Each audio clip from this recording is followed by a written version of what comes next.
Hey everyone, welcome back to Portal of Wisdom. I'm back with another story for you today. Like and subscribe if you are new to the channel and you want to get alerted when I post new videos. And now on to today's topic. This is a continuation of one we did where we talked about Ben Sublett's Lost Gold Mine near the Guadalupe Mountains in the Texas, New Mexico border area.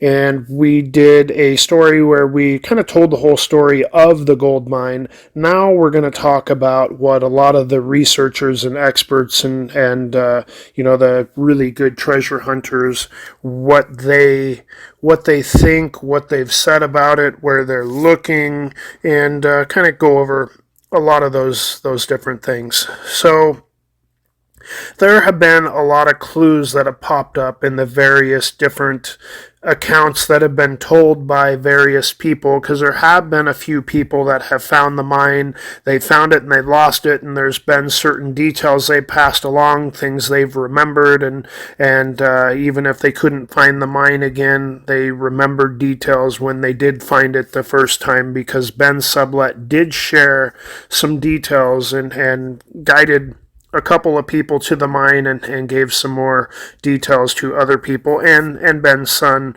Ross, also had been to the mine at least once, and he knew some details himself. So there were some details floating around, and some of these details have been used to kind of hone in on different search areas for where people believe this lost gold mine might be. So there are some different conversational threads out there between some of these treasure hunters and researchers where they're discussing places they've looked and things they've done and things like that to try to find it. So keep in mind, most likely, if this is going to be found, it's probably going to be found on private property, and you would need permission to be on someone's private property if you were going to even look in particular areas where you may be in a close proximity to it. So I'm not really telling people to go out, and I'm not telling you to go trespass or anything like that. But there's a lot of research that can be done through Google Earth and lots of other things before you would ever even go out and attempt to get permission to be on someone's land. So anyhow, now we're going to get into some of the details of the things people have talked about and some of the things that will come up if you do research on this topic. So some of these conversation threads by these treasure hunters do mention that there's a few common themes really when it comes to the mine. So some believe that being close to the Butterfield stage line route that used to come through the area, some believe that the loot Ben found was actually a strong box full of gold nuggets from a stagecoach robbery, which there were about 3 stagecoach robberies during those days. Now, this Butterfield stagecoach line didn't exist for too long. I believe a researcher said it really was only running through there around 1859 or so, for about 18 months or so before the Civil War erupted, and then the stagecoach lines after the war then came through much further south. They rerouted things but like I said, there was supposedly 3 such robberies during those days, but I believe people said that at least 2 of those strong boxes were found, and one of them might have been out there still missing.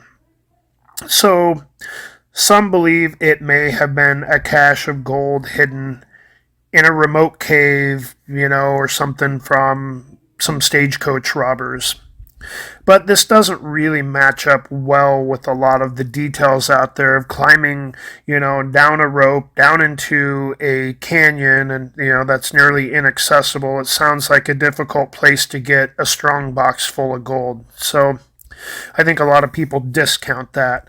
Some believe it may have been a cache of gold hidden in a remote cave by the Apaches that they had acquired during their many raids out there.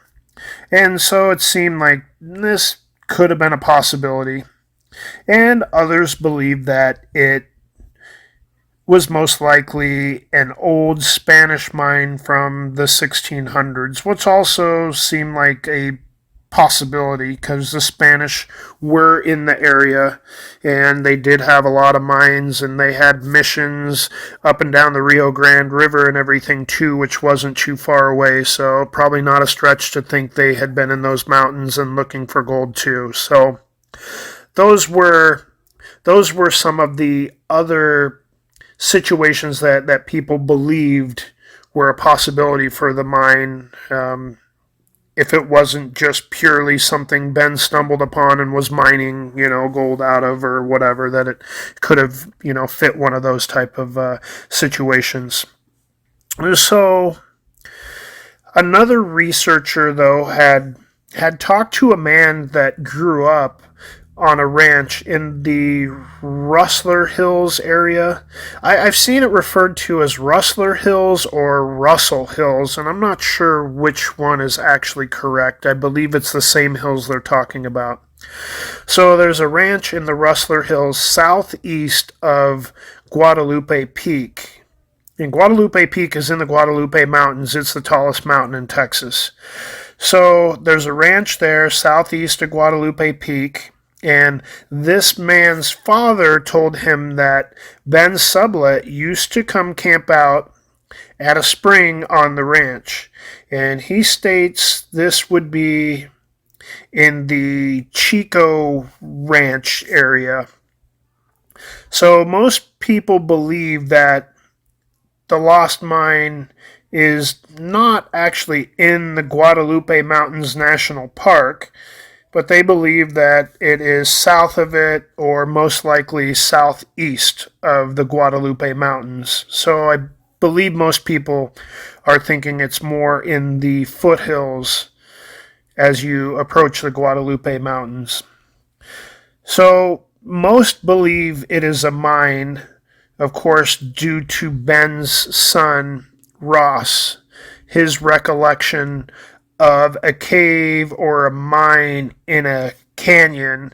And it seems that, the finding of a Wells Fargo strongbox is completely out. So, if Ross remembers being lowered into a canyon with a cave toward the bottom and his details that he shared, it seems most likely that it is some kind of a mine. Now, whether it was a mine that had already been being mined by the Spanish, in the 1600s or whatever, of course, that's still a possibility there. But these researchers also mentioned that Ross Sublett always looked for the mine near Raider Ridge on the eastern face of the mountains where igneous rock has also been found. So Raider Ridge is said to be a few miles north of Pine Springs, Texas, and almost due west of the Nickel Creek Cafe that still sits on Highway 62 about 5 miles northeast of Pine Springs. I believe that Nickel Creek Cafe is closed, but it still sits there. And the Frijoli Ranch, that house, the ranch house, was built by the Raider boys, and their namesake was used for this Raider Ridge. And I believe the Frijoli Ranch is like a historic ranch house, and it's on Google Maps and everything, so you can get somewhat of an idea of the area. So another researcher says that maybe this spring at the ranch was the last chance to resupply his water before reaching the mine, and so it might have been the last stop, and he may have been pretty close to his mine at that point. And they also said that the Indians had located the mine by specific peaks, hills, and landmarks that were miles away from each other, and that there was a hole and a crevice that you had to descend down into, and there was water flowing through the cave and volcanic black sands at the bottom. So a lot of these details had came from the Indians. And so there's gold nuggets that you can rake out of the sand, and Ben had mentioned this too.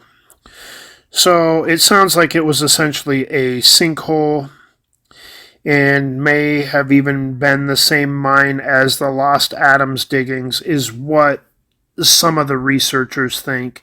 I don't think that is. I don't think that is true. I have a video narration on the Lost Adams diggings on my channel, and one thing that had always been mentioned in the Lost Adams diggings was that as they entered the canyon, like they came up to a spot, it looked like the canyon ended and there was a big boulder, and they would go behind this giant boulder, and there was a tiny little portal that they could barely squeeze through that led into another canyon where the gold was. And there's no mention from Ben or anyone that there was another portal or way into the canyon from the ground level.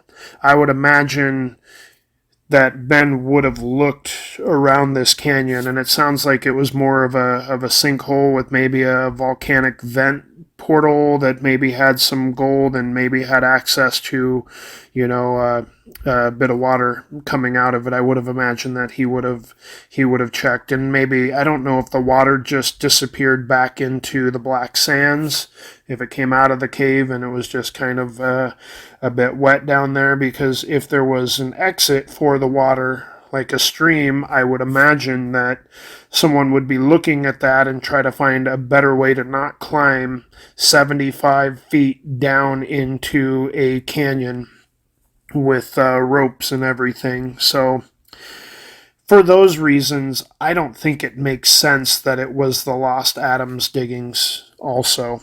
And all the accounts of that, the Lost Adams diggings, they started out close to Phoenix, and yeah, it was a few days' ride, but it sounds like they got closer to the Arizona-New Mexico border, maybe on the New Mexico side, but closer to, Grants, New Mexico, or, south of there. So anyhow, a few people do mention it because it just a few of the details seem to kind of match up, but locations don't seem to match up really.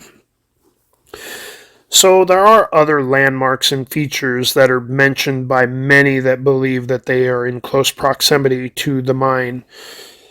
And a couple of these locations are Delaware Spring, which I believe is, I think, the start of the Delaware River in the area, or a spring that flows into the river, and also the Chimneys, which are a volcanic ridge of finger-like mountains that are just a little ways south of Delaware Spring, and both of these locations can be found on Google Maps.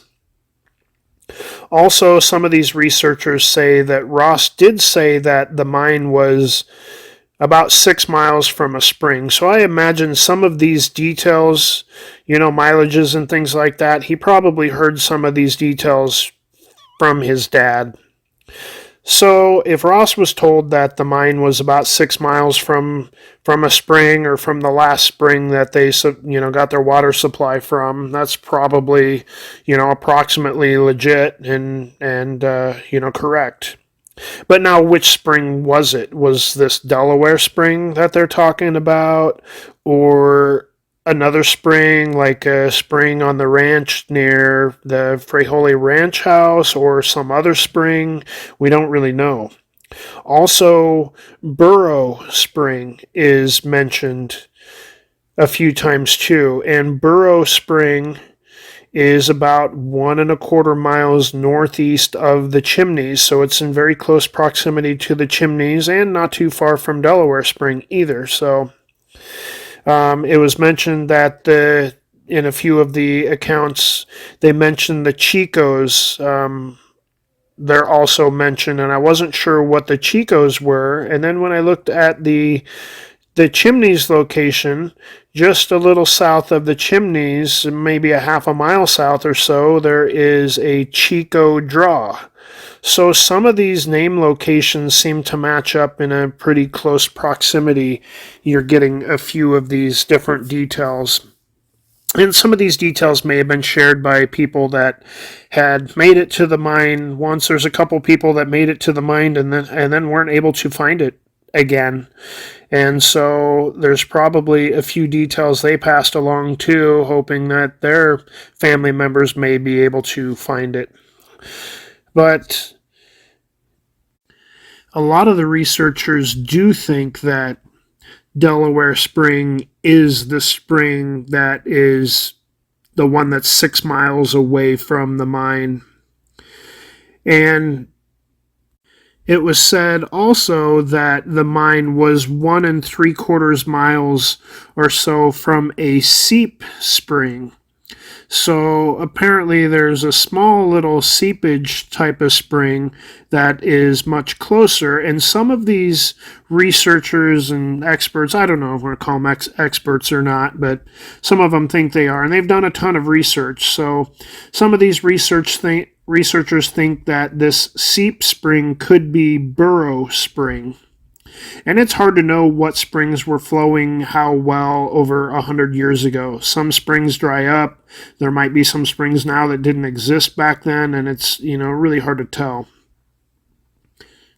But when some of these details are put together and they think that Burrow Spring may be the seep spring that they're talking about, these researchers have said that they think that puts the mine about 1 1/4 miles northwest of the Chimneys, if all of those details are correct.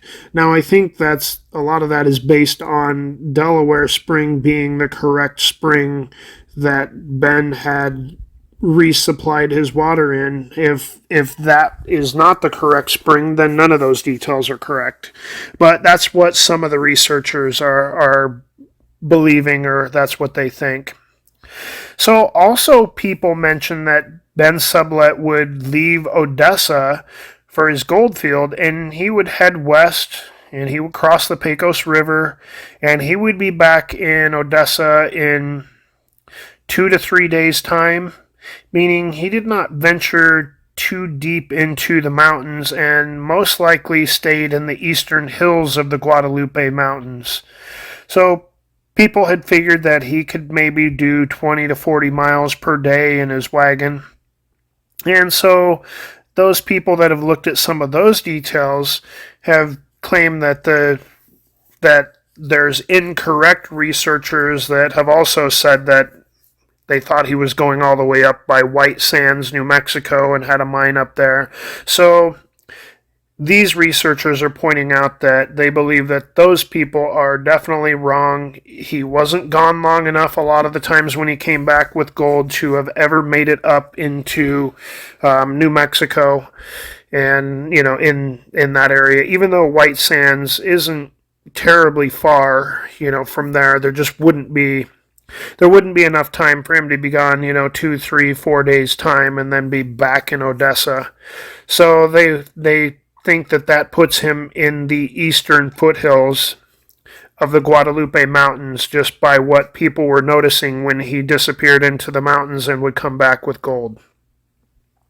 Another researcher suggested that the cave might be located about 2 miles west of Orla, Texas, but he states it's property owned by a company called Wise Assets who had operated a sulfur plant in that area that's closed down now.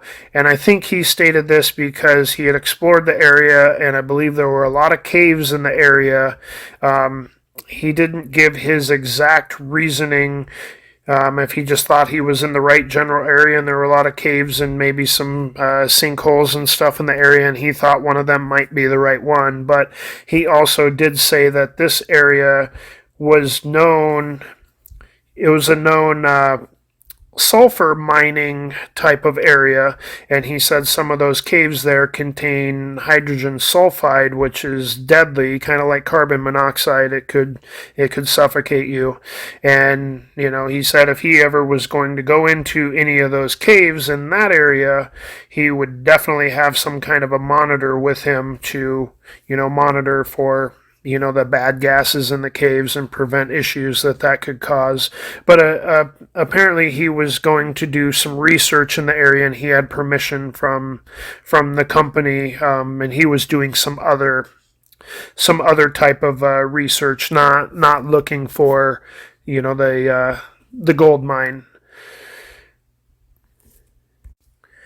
So I've seen quite a few others mention that the mine is most likely in a sinkhole, and there are supposedly a lot of sinkholes all around that whole area, all the different areas that people are researching and looking and everything. There's quite a few sinkholes. So it's possible that a sinkhole opened up, and it opened up into some gold laden earth. And, people are mentioning that, these crevices in the Rustler's Range area could be the right area. There was even a gentleman that gave some pinpointed GPS locations that he thinks were really good place to search, and he gave the exact point as it would be 31 degrees north, 43 minutes, 18.29 seconds, and that's north latitude.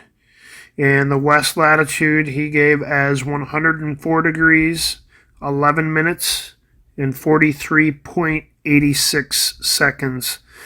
And I did Google that, and it looks like a very interesting spot. Then another researcher, all these researchers and supposed experts that were on this site, he had said that he had already searched that area, and while it was a really cool spot and kind of like a mini Grand Canyon, he had said that all of the side slot canyons really opened up into the main canyon, and no ropes were needed to get to the bottom. So he stated it was not the right spot, and apparently he didn't see any caves near the bottom there. So, interesting spot. That spot is, I believe, a few miles east of the Chimneys. So it's in the same general area. It might have been 10, 12 miles east. So, interesting area, but apparently not, according to another researcher that said he had been there and looked, and it wasn't the right spot. So, as you can see, though, there's a lot of people that believe they know the approximate area, but, there are a few different spots that are, quite a few miles apart at least. And some of these researchers are clustered into a general area or spot, pretty close together where they think it is, or they believe the mine is, and then there's another group of researchers clustered in another area where they think that they're pretty close and they agree on a lot of things together. So there are a few areas like that. And, some of these clusters, it seems like quite a few of these people believe that it is around the area with the Chimneys and Delaware Spring. And then, quite a few of them that are clustered around the Frijoles Ranch that think that that's where a spring was, where he resupplied his last water to get to his mine and, have enough water for his needs there and to make it back to the ranch with the spring. And then there's, a few people that think that it's around Orla, Texas, west of Orla, Texas. So those are kind of a few of the clustered group areas that people believe that they're in the same general area or in the right area. And we may not know, and we may never know. because at this point it's likely on private land. I believe nearly all the locations that people think that they're close is pretty much on private land.